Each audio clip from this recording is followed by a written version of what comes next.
Huecanías. Nuestra música, nuestros pueblos, nuestra voz. Huecanías, una muestra de la riqueza musical de México y América Latina.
Buenos días, buenas tardes, buenas noches, amigas, amigos, bienvenidos a esta emisión, la 329 de Huecanías.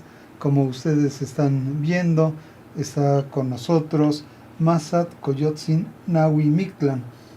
Él es el conductor del programa Hermoso Canto, que se transmitió por aquí en Saber Sin Fin hace pues casi al inicio de esta emisión. Voy a dar la bienvenida en las distintas lenguas que se hablan aquí en el estado de Puebla: Tlanchintatit en lengua totonaca, Cualillonhualaca en lengua náhuatl de la Sierra Negra, Ximosehuican en lengua náhuatl de la Sierra Norte, Timoyolpaqui en lengua náhuatl de la Sierra Nororiental, Xarcatacuani en purépecha, que se habla en el estado de Michoacán, y Malooquín, que es maya y se habla en Yucatán. También en Aymara, que se habla en América del Sur, se da la bienvenida diciendo Kamisaraki. Con estas palabras les doy la bienvenida a ustedes y a Massad Coyotzin, que vamos a platicar con él, entre otras cosas, sobre la muerte en las culturas tradicionales. Massad Coyotzin Nahui Mictlán, bienvenido, y si eres tan amable, por favor, de decirme qué significa tu nombre y por qué.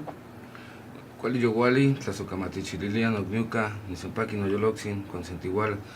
Buenas noches, mi corazón está contento de estar con ustedes, gracias por invitarme. El nombre de Massad Coyotzin se da a raíz de leer parte del Tonalpohualli.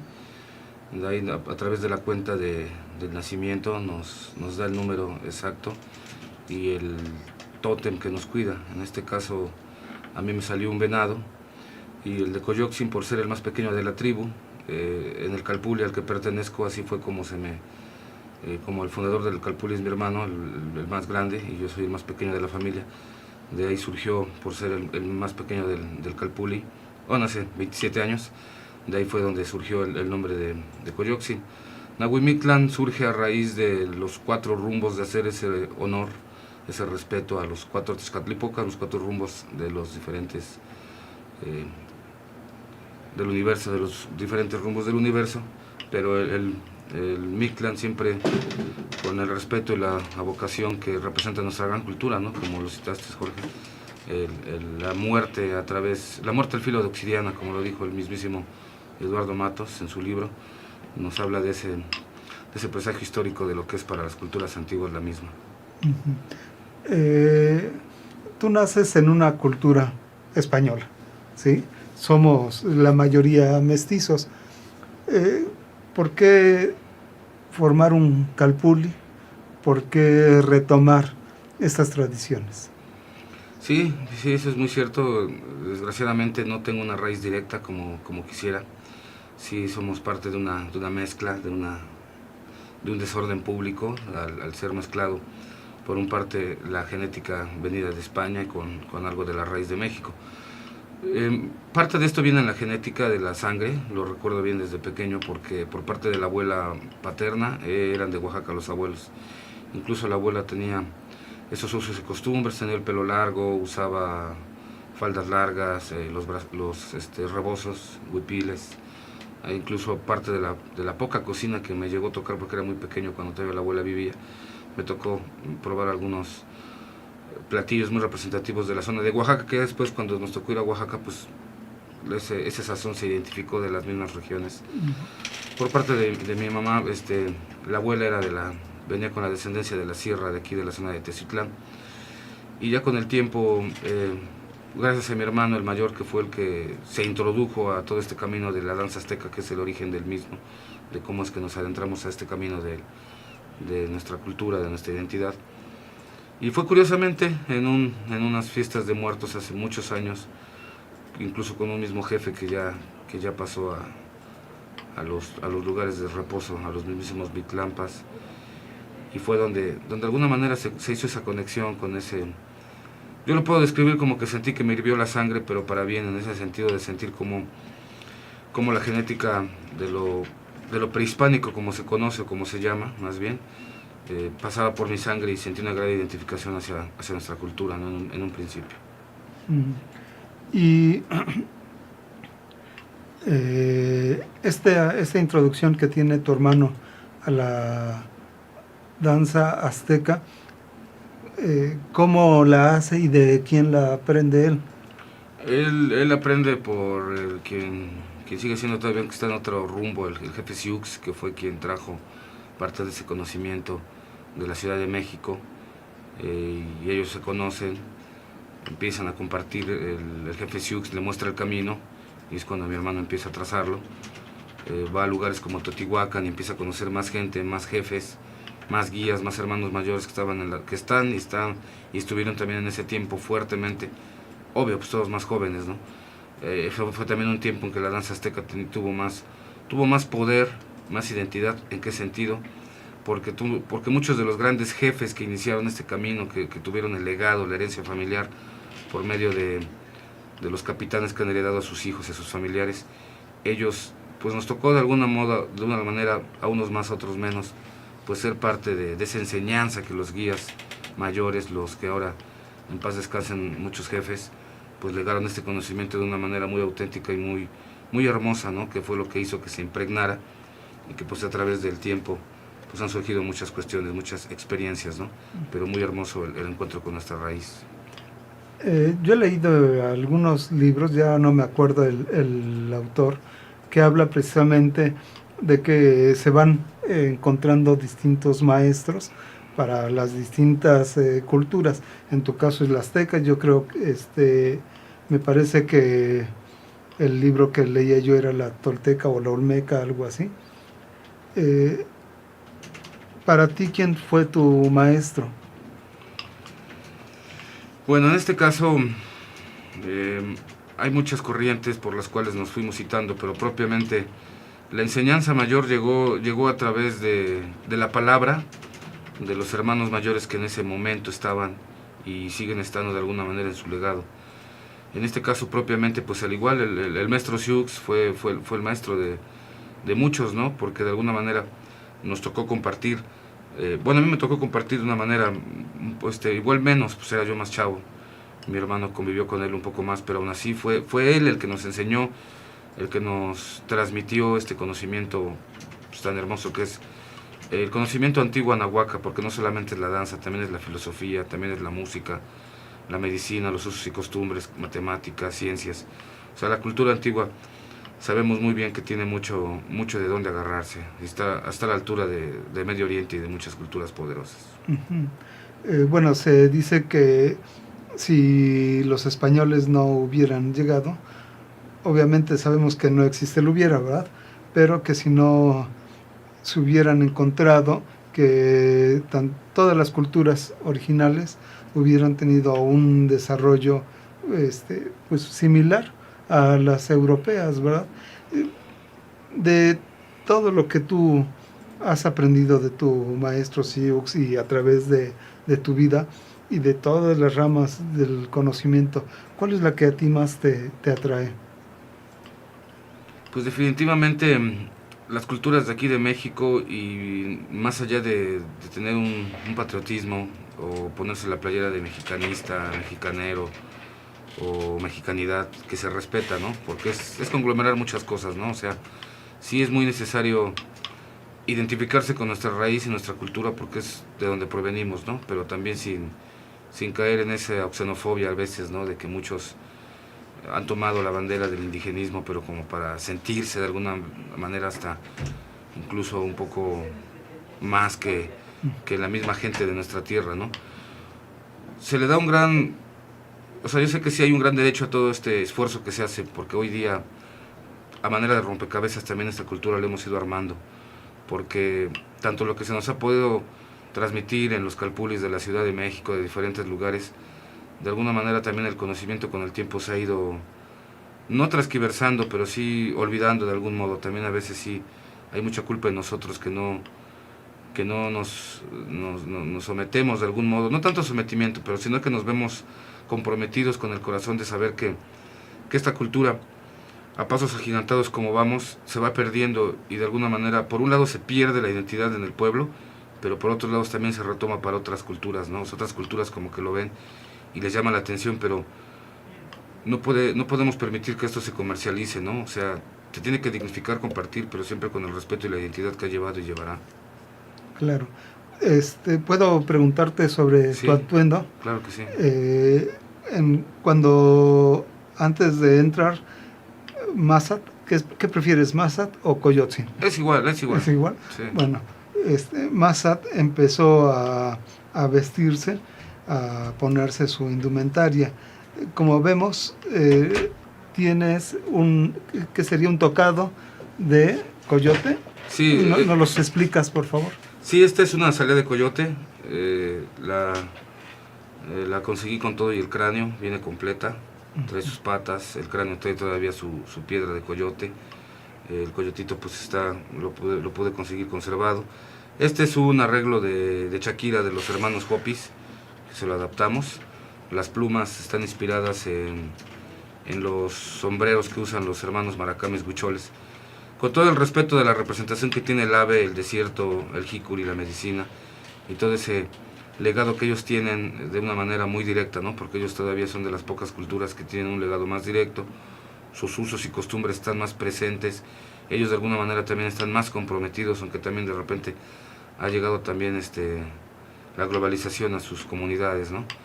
Pero pues es normal, ¿no? También sería imposible vivir en una isla dentro de una gran ciudad, porque de alguna manera, ¿cómo explicarlo?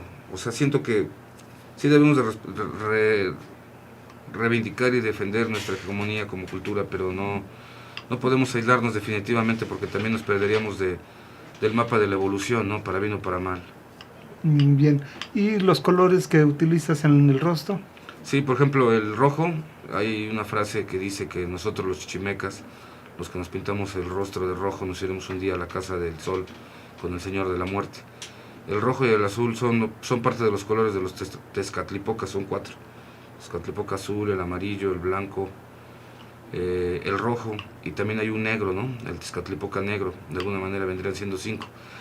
Pero el Tezcatlipoca negro representa más que nada pues la conciencia, ¿no? Todo ese lado interno que es oscuro desde un principio porque no se sabe qué hay, pero también se vuelve del mismo tono conforme a nuestros actos, ¿no? Que no siempre, más allá de que sean políticamente correctos, pues sabemos desde conciencia de nacimiento lo que está bien y lo que está mal, ¿no? Aunque a veces pues nos involucramos en cosas que no lo están y somos parte de toda esa cadena de decadencias que han conglomerado esta sociedad, ¿no?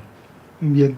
Bueno, ¿qué te parece si vamos a un primer corte y regresamos para seguir platicando ahora sí sobre la muerte en las culturas tradicionales?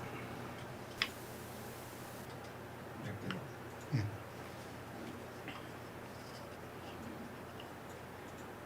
no me acuerdo de cuál, es un antropólogo el que habla sobre esta...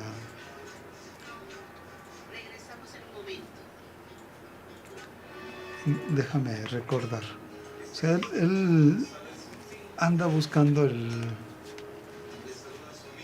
como antropólogo el conocimiento de las culturas antiguas, pero se encuentra una persona que le dice que no lo va a encontrar a menos que tenga un maestro.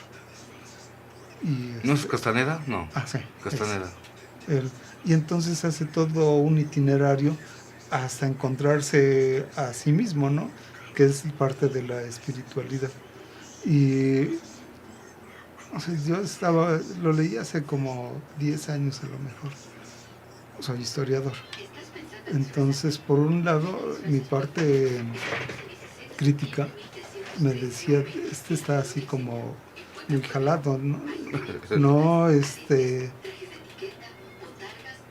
como antropólogo no es consciente el trabajo que está haciendo él.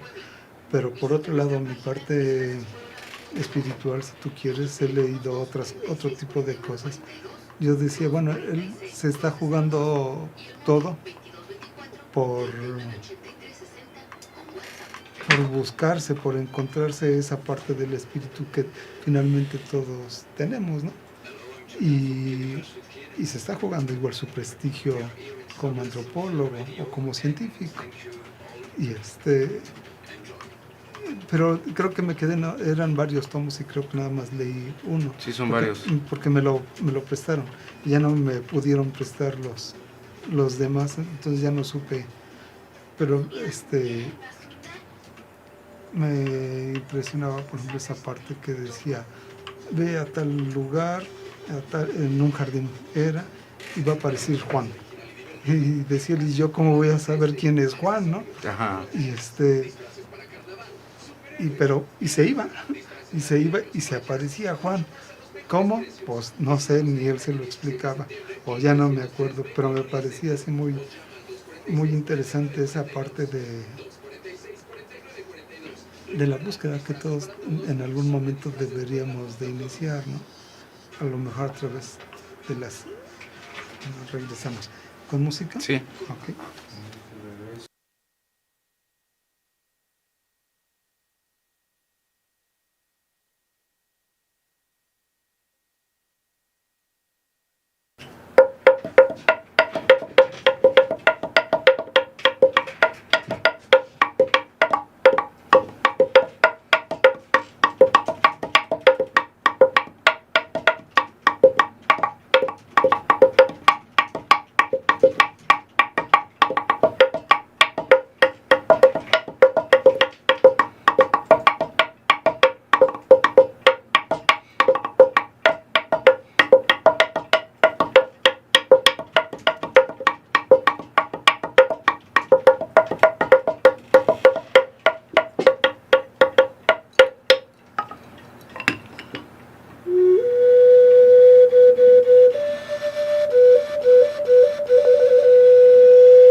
Bien, seguimos platicando con Masat Coyotzin Nahui Mictlan y estábamos platicando en la sección anterior el origen de su nombre, cómo él se introduce al estudio de las culturas tradicionales y nos hablaba también sobre su atuendo.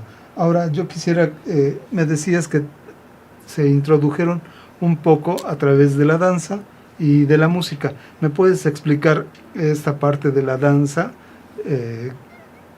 La parte que juega la danza dentro de una cultura y la música que tú estás tocando ahorita. Sí, bueno, la danza más que como un medio de expresión, es una manera de hacer una comunión con el universo y con las energías. Es una muy buena pregunta, porque nos platican, incluso el mismo Popol Vuh nos habla de que en un principio todo era oscuridad y silencio, y que el creador, el ocultaserpientes, y lo cita el libro, se encarga primero de de crear a los músicos, ¿no? Antes de crear la misma vida, los hombres del barro, de la arena, de la madera y toda esa evolución que se va dando. Nos hablan desde un origen, la danza es esa manera de expresión, esa comunión con las energías, con las deidades, y también es una manera, desde un punto de vista, vamos a verlo como desde el punto de vista curanderístico, tiene mucho misticismo, tanto la magia, la medicina, el canto, la música y la danza. Muchos curanderos saben que es necesario el complemento de la danza por los movimientos también que se hacen, movimientos cíclicos, movimientos de animales, movimientos de siembra, un estado alterado también de conciencia que se entra a través de la danza, porque no es un baile, a través del nivel del dióxido de carbono, del cansancio. También tiene mucho que ver, en este caso, los sonidos, los instrumentos, porque son las raíces del origen de la vida, de conforme se fue dando, e incluso el huehuet, nos platican los abuelos que es el ritmo del corazón, el latir del corazón es el ritmo base del huehuet. En este caso este es un cuauhponazcli, muchos lo llaman teponazcle, pero no es teponazcle porque no está hecho de piedra. Sí hay unos que tienen esta figura cilíndrica con sus dinteles, pero son de piedra, así es el teponazcli. Este viene siendo un cuauhponazcli de madera de aguacate, tiene aquí una inscripción maya. Estos son propiamente son unos sopladores que los utilizan allá en Oaxaca para limpiar los braseros donde hacen las clayudas. Lo utilizamos también para simular el vuelo de las aves. Tenemos también el jecat, que curiosamente cuando llegan los españoles, ellos decían que se le asimilaba como un sonido de una bruja. Ellos citaban que creían que era una bruja volando cuando lo escuchaban. Incluso el sonido de las tlapilzalis, como no lo soportaban, se arrancaban los oídos, ¿no?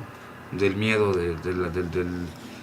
sí, pues del horror que les transmitía. Estos son los instrumentos funerarios, las ocarinas, les llaman funerarias por el sonido que tienen. Y propiamente la música, desde los orígenes, ha sido parte de ese complemento. Incluso alguien me preguntaban en una clase que cómo podríamos descifrar las notas, y les decía que tanto como tener una partitura, sí la tiene que haber, ¿no? Tiene que haber, pero a través del tiempo se ha perdido ya mucho conocimiento por la gente adulta, que de alguna manera no tuvieron, tristemente, ganas algunos de transmitirlo y otros de aprenderlo. Se han ido perdiendo fiestas y bailes, cantos y lenguas, ¿no? Tanto por el progreso desmedido de esta gran cultura que ya se ha cosmopolitado demasiado y ha perdido de algún modo su identidad, y también de alguna manera se ha perdido la dirección de la misma, ¿no? Porque también al acorazarla tanto y de alguna manera se han perdido la identidad realmente de esto, ¿no? Porque realmente esta cultura es una cultura muy hermosa que no se conoce del todo de ella, ¿no? O sea, sí hay estudios, sí hay tradición oral, pero no se conoce del todo, ¿no? A veces también llega una comunidades en donde de buenas a primeras no te quieren compartir cosas porque saben que ya también ya hay mucho lucro, que hay muchas personas que se burlan, y que difícilmente a veces pues no hay el tiempo ni los medios para que pueda uno, como quien dice, contratar a alguna persona nativa que pudiera tener el tiempo de estar transmitiendo, ¿no? A veces pues sí, ellos te dicen, pues si te logras integrar a mi forma de vida y vas ahí aprendiendo pues de manera empírica, adelante, ¿no? Porque no hay el tiempo como para poder decirle, te voy a dar mínimo una hora bueno, tal vez si hubiera los medios y ellos tuvieran, más que nada pues todo es dinero, ¿no? Porque también el contratarlos, como quien dice, pues deja de alguna manera quitarles tiempo de sus actividades. ¿Cómo adquiriste tú estos instrumentos? Estos instrumentos, muy buena pregunta, los hemos ido adquiriendo, son parte de algunos que tenemos, son más. Fueron adquiridos, bueno, en este caso los cuauhponazcles, son dos, este y otro que también a veces traemos. Esta ocasión no lo traje por lo mismo que sabía que no iban a caber. Pero esos, por ejemplo, se los compré a un camarada que también hace música prehispánica, se llama Jesús Nava, él también toca. No sé si los hizo o los adquirió también, pero él me los vendió. Estas ocarinas también las hizo otro compañero de la danza, Topilzin, un compañero de la Romero Vargas, él lo hizo él me las vendió. Lo compré de Teotihuacán, también es de Teotihuacán, estos son de allá de la zona de Oaxaquita. Incluso me lo regaló un compa de allá de Chiapas, de la zona de Palenque. Este también lo hizo el compadre Topilzin. Estos ya son silbatos, ¿no? Sí, son silbatos, son silbatitos. Con la cara de la muerte. Ajá, y ese se supone que es un eunuco, un luchador de la zona de Montalbán, pero el compa que me lo regaló era de la zona de Chiapas, de hecho, era de la zona de la selva lacandona, un artesano. ¿Y este es un ave? Un águila, un cuautli, que ya con el tiempo pues ya sufrió varias caídas, por eso es que esta tóxica que le llaman la póxica, se utiliza también para forrar botellas y cuchillos y diferentes. Claro. Muchos compañeros artesanos también la utilizan. Es lo que nos nos ha ayudado a poder conservar algunos instrumentos, por eso es que están parchados. De hecho, también a veces bifurcamos porque todo esto es tóxico, el estar tocando con los labios la pasta. Pero es curioso porque incluso los mismos artesanos, yo puedo llegar y decirle, hazme otro de estos, y me lo va a hacer igual, pero o suena mejor o suena diferente, pero no suena igual. Es por eso que los tenemos mantienes así todos parchaditos, pero continúan con nosotros. Qué bueno. Bueno, ¿qué te parece si empezamos con el tema que, bueno, ya no nos va a dar tiempo? Vamos al corte, ahora sí, para regresar con el tema de la muerte en las culturas originales.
Seguimos platicando con Masat Coyotzin y ahora sí entramos al tema por el cual lo invité, es la muerte. Estamos próximos a conmemorar lo que en la cultura católica sería Todos Santos, que se conmemora 1 y 2 de noviembre, pero como sabemos, bueno, desde el día 28 ya se están recibiendo en algunos lugares a aquellos que se adelantaron en el camino, y bueno, en México es pues una fiesta recibir a los muertos. Sin embargo, así como lo celebramos actualmente, es una mezcla de los rituales antiguos a lo que nos impone el catolicismo. ¿Nos puedes platicar un poco de cuál es la visión de la muerte que tienen las culturas originales a comparación de la que nos dicen en la religión católica? Sí, pues como lo citó el maestro Matos, nadie teme a la muerte en la guerra al filo de obsidiana. Propiamente la cosmovisión de la muerte en el México antiguo no era, como lo citaste, Jorge, una concepción de tristeza, como algo de duelo. En el México antiguo se trabajaban 2 veintenas que eran oficialmente ofrendadas para los difuntos. La primera veintena era cuando caían los frutos, que era a partir de junio, agosto y después septiembre, octubre. Ya con la llegada del catolicismo solamente se permitieron 2 días, los 2 días mayores, el 1 y el 2, pero también de alguna manera se corre un poco estos días que son más, porque empieza desde el 27, que los niños de limbo, accidentados, o sea, todos, o sea, se celebran a más, ¿no? O sea, hay más, se recuerdan más maneras de cómo se fueron de esta tierra en estos tiempos, pero regresando al México antiguo, nadie temía a la guerra. Propiamente la concepción de la muerte no era... La muerte para el México antiguo era una concepción de un cambio, ¿no? El morir era el inicio de una nueva vida, pero para bien. Habría que retomar también la concepción del México antiguo, de cómo se vivía, de cómo se miraban las cosas. Ahora, hoy día, también, no sé, los medios masivos de desinformación y Hollywood de algún modo se han encargado, y también también las religiones, algunas, ¿no? Las más comerciales, las más bélicas, se han encargado de satanizar ese culto, y más que el culto, la manera de mirar la muerte, ¿no? Claro, ¿no? Existieron desde momentos poéticos como muertes milenarias, ¿no? Como muertes por amor, o muertes por una pasión, haciendo referencia a las muertes de hoy día que han sido ya tan crueles, ¿no? Hoy día ya estamos pasando unos tiempos ya muy bélicos, hoy día también ya con tanta tristeza. Escuchaba algo que decían que ya querían hacer el día 3 de noviembre como el Día de las Muertas, ¿no? Y no puede ser posible que ya se acepte y se vuelva algo tan normal, algo que pues es un problema social que debe de erradicarse, que no es tan fácil, pero que no debemos de permitir que se vuelva parte de nuestra cultura, el que salgas y te asalten, el que salgas y veas situaciones pues que antes no se miraban, ¿no? De buenas a primeras. ¿Por qué? Porque pues, estamos ya en un estado de sitio, en una ciudad en la cual todos corremos peligro, ¿no? Es una gran realidad. Uno no sabe si vas por la calle al salir y te pueden asaltar o se suben al camión. O sea, sí ya es una situación, un estado de miedo en el que se vive. Regresando a lo de la muerte en el México antiguo, lo que citábamos, nadie teme a la muerte al filo de obsidiana, en el sentido de que hablamos de pueblos que eran muy bélicos de algún modo, ¿no? Al menos los chichimecas, los aztecas eran pueblos muy sedentarios, muy guerreros, muy dados al combate, a la pelea.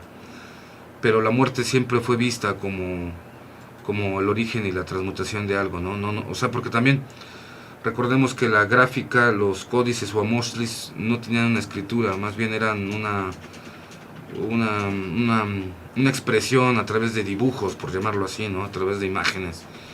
Claro que al llegar los invasores se encuentran con una gran cultura tan pura y tan limpia, y ellos también llegando después de un yugo opresor de parte de los árabes, y de una época en la que pues también España se encontraba en una decadencia económica, pues llegaron a México y encontraron lo que buscaban, de alguna manera, lo que era pues de alguna manera materia que se pudiera volver dinero, ¿no? Tanto lo que se llevaron, entre otras cosas, que fue, aunque no lo parezca, parte de lo que levantó ese viejo continente. Parte de ese viejo continente, aclaramos, lo que es en este caso España, los demás fueron otra cosa.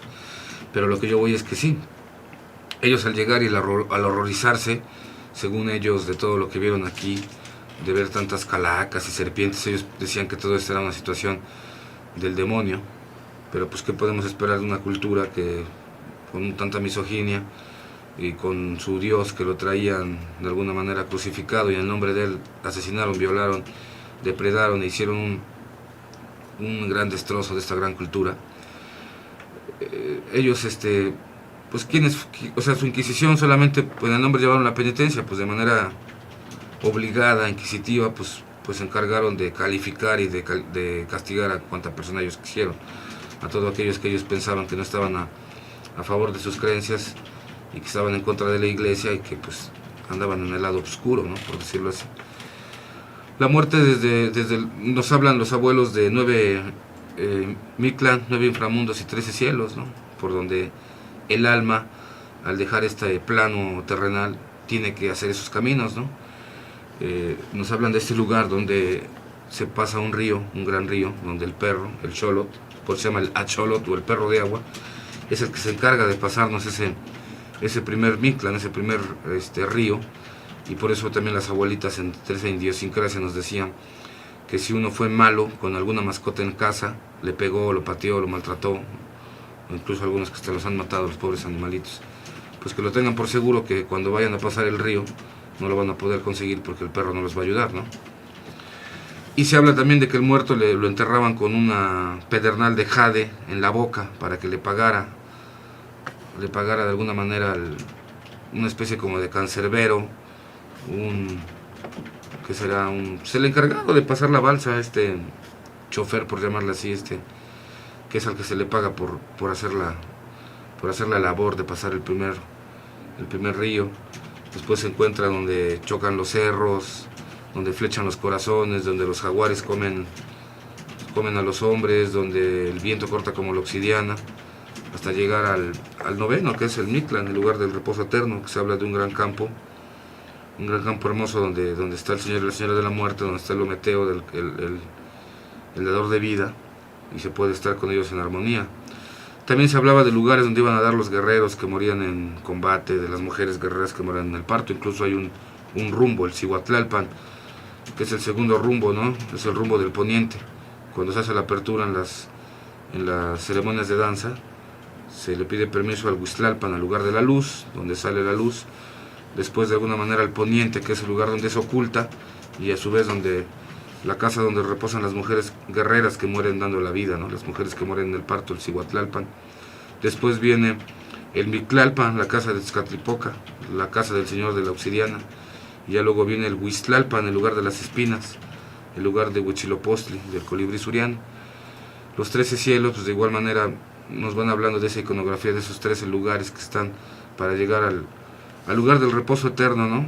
Es muy hermoso toda esta concepción, la cual, como lo cité en los instantes, no se conoce del todo. También llegó un momento en que uno también en este camino de aprendizaje daba por hecho muchas cosas, hasta que me fui dando cuenta también, conociendo más, que muchos me decían que la cultura y parte de nuestra historia de México ha sido escrita por gente que igual se ha dado la tarea de rescatar parte de este conocimiento como han podido, pero que también en diferentes estados cambian las versiones de las cosas, ¿no? Como por ejemplo como el náhuatl. El náhuatl de aquí de Canoa no es igual al náhuatl de Resurrección, no es igual al náhuatl de Quetzalan, que no es igual al náhuatl de Acatzingo, por decirlo, de Tepeaca. O sea, sí cambian mucho los náhuatl, ¿no? Entonces, al igual que eso, pues también las versiones que nos platican son diferentes, ¿no? Como esta versión de las ofrendas en Huaquechula, ¿no? Que Huaquechula es un lugar también que desde que llega uno tiene ese lugar de los Mictlán, de los lugares de frío, de oscuridad, de reposo, de esos colores tenues que se miran, de esos atardeceres, ¿no? Que solamente se pueden ver, o que bueno, yo los he podido ver en Cholula, en Mixquic, en Huautla, ¿cómo se llama este lugar? En donde Pátzcuaro, en Orizaba, bueno, muchos lugares donde curiosamente uno dice, wow, aquí sí es, por ejemplo, Chignahuapan, hace muchísimos años que nos tocaba ser parte de las representaciones que hicieron, o la siguen haciendo, pero ahora ya es otra organización, pero algunos años nos tocó ir en estas fechas Chignahuapan. De las que me quedaron muy grabadas fue una ocasión que me tocó estar, nos metían en esta puesta en escena, tocaba que a mí me metía una balsa en lo que iban narrando, haciendo la música hasta una como islita. Ahí me quedaba yo en la isla y desde ahí yo estaba haciendo la música. Pero me acuerdo que 12, 1 de la mañana hacía un frío y pues uno, pues como dice la gente, medio encuerado. De veras que sentía cómo cortaba, como lo obsidiana el viento, ¿no? Son experiencias muy bonitas y esos lugares pues, son muy mágicos. Bien. Estoy pensando todo esto que me planteas. Para la religión católica nada más existe el cielo y el infierno. Y el purgatorio. ¿No? El purgatorio en lo que te condenan. En lo que te deciden para dónde te vas. Ajá. ¿No? Pero estoy escuchando como tú me estás explicando que hay 9 inframundos y 13 cielos. Y 13 cielos. Yo, como persona, tengo que pasar por todos, o mi vida ya me encamina a algún lado, o qué pasa para una persona común cuando se muere. Por lo que nos platican los abuelos, sí es necesario pasar por esos 9 inframundos y esos 13 cielos, pasar por el Tlalocan, pasar por el Chichihualcalco, el lugar del amamantamiento, entre otros. Sí es necesario pasar por ellos, porque de alguna manera vamos recorriendo parte de ese camino hacia donde vamos. Y más allá de lo poético que pueda escucharse, es el lugar donde nos toca, porque, como en todo, las mujeres que morían en el parto, las que morían en la guerra, los guerreros, los que morían por hidropesía, los que morían por el golpe del rayo, los ahogados, de alguna otra manera los que morían ofrendados, ¿no? Porque también para las culturas antiguas, lo que hoy se conoce como el suicidio, en alguna manera, pues en México antiguo de alguna manera, no se podría comparar con una eutanasia, porque no era gente enferma la que moría propiamente, no era una cuestión humanitaria de darles chicharrón, como decimos hoy coloquialmente, de darles muerte, nada más por la concepción de que no se proliferara una infección o por hacer un bien social o un bien humanitario. No, o sea, propiamente, recordamos que era muy metafórico. Entonces yo por una parte siempre he defendido y he querido creer firmemente que no existieron los sacrificios humanos, porque no quiero creer que la cultura fue tan prendida, ¿no? tan oscura en dado tiempo, pero sí se habla de una época de oscurantismo que hubo a partir de la llegada de Cortés, que sí se hacían los sacrificios, pero también antiguamente se hablaba de las trepanaciones y de las operaciones a corazón abierto. Entonces, en un principio podemos creer, no asegurando porque pues igual no tenemos de una manera científica cómo mostrarlo, pero pues sí se podía creer, ¿por qué no?, que eran tan avanzados en conocimiento nuestros abuelos, nuestros hermanos mayores, que por qué no creer que en el México antiguo lo que veíamos en los códices propiamente no era un sacrificio, sino que una operación a corazón abierto, ¿no? Una trepanación. Había incrustaciones de piedras preciosas en la boca, las incrustaciones faciales y corpóreas, que todas también iban alineadas con los chakras, ¿no? Hasta la fecha, ¿no? Casi todas las expansiones que se utilizan en el área de la dermografía, bueno, sí, toda esa línea de los tatuajes y perforaciones y demás, la gran mayoría vienen orientados con una cuestión de chakras, no nada más. Bueno, igual muchos se los ponen en otras partes porque les gusta ahí, pero propiamente todos tienen una razón. Por qué, por ejemplo, por qué en los pechos, por qué en el ombligo, plexo solar, el besote que le llaman al de aquí, el septum que le llaman al de acá, y todos esos, ¿no? Claro que todo también tenía una situación más ritualica, no era tan comercial como ahora se ha vuelto, o una cuestión de rebeldía para otros, ¿no? También más bien era una concepción con la que se vivía y era parte de todo ese conglomerado social, político, cultural y religioso en el que se vivían las culturas del México antiguo y las de toda la latitud, porque si recordamos que desde Alaska hasta Tierra del Fuego eran comunidades indígenas, que pues ya con la invasión que ha existido desde muchos tiempos, pues han ido depredando y exterminando las mismas, ¿no? Bien, vamos al último corte y regresamos para seguir platicando con Masat Coyotzin Nahuimictlan.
seguimos platicando con Massad Coyotzin y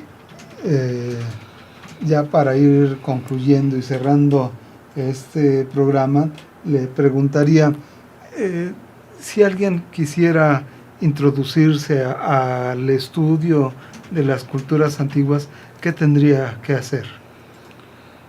Lo que yo les recomiendo es que se acerquen a algún calpulli, de preferencia pues algún calpulli que de alguna manera pues ya lleve tiempo, que tenga de alguna manera pues sí unos sustentos de gente que pues que sabe y que ya lleva rato en este camino de la tradición y de la cultura, porque hoy día sí han surgido, lo que sucede es que de un gran grupo han surgido muchos grupos y más y más y más grupos. Entonces de alguna manera es como cuando la pintura la diluyes, entre más la vas diluyendo y embarrando, pues cada vez pinta menos, ¿no?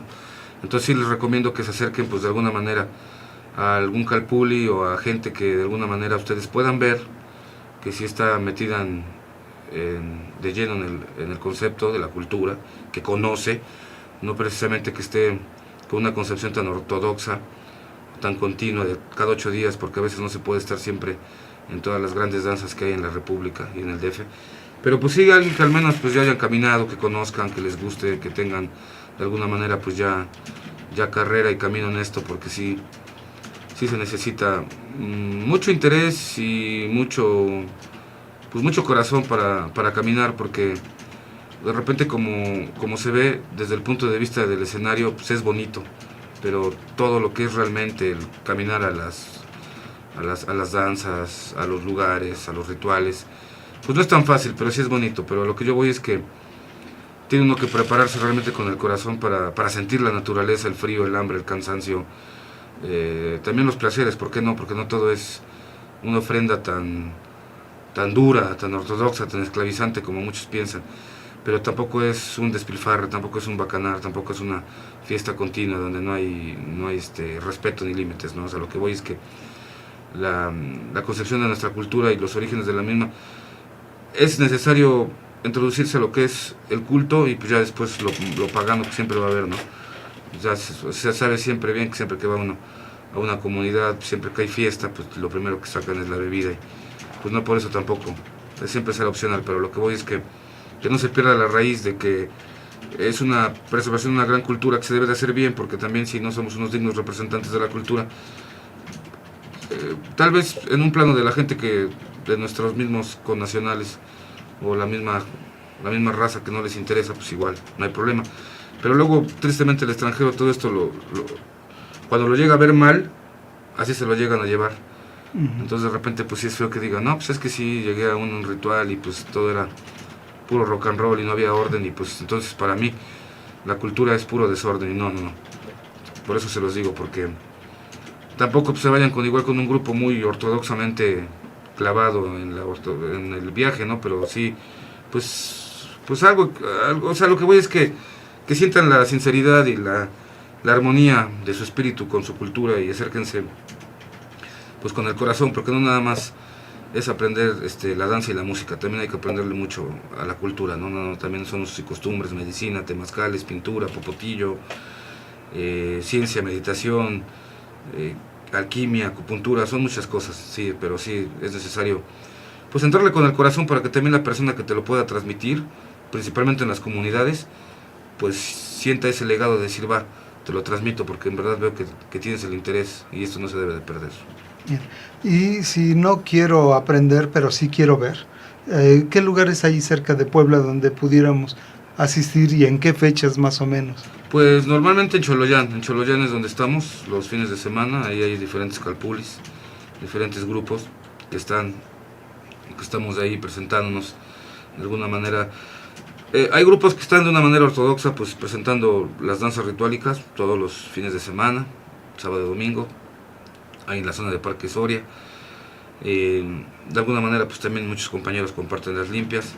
Nosotros igual estamos compartiendo más que nada algunos nuevos proyectos de algunas cosas que nos han pedido, como es más el teatro musicalizado y narrado en náhuatl, y nos presentamos viernes, sábado y domingo en un restaurante que está ahí abajo del puente del tren de Cholula.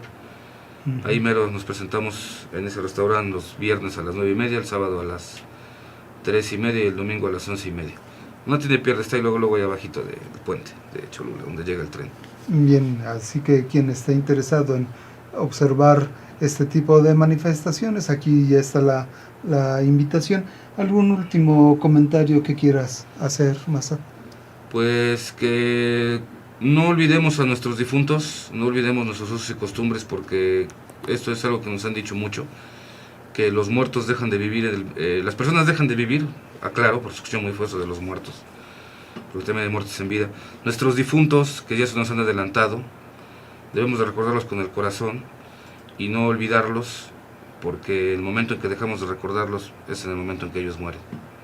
Y se alejan de nosotros totalmente.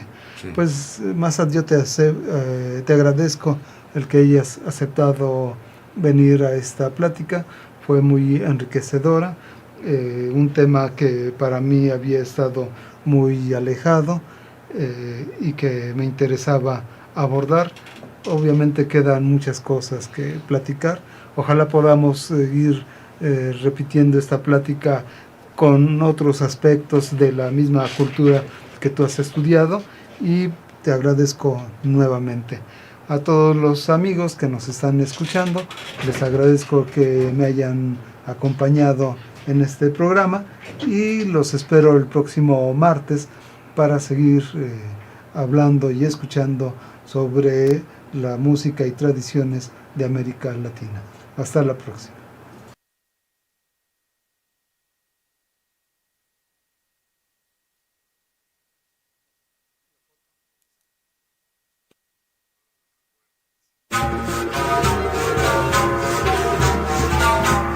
Regresamos en un momento. Esto fue Huecanías. Nos alejamos un momento para encontrarnos nuevamente la próxima semana. Nuestro programa se acaba por esta ocasión,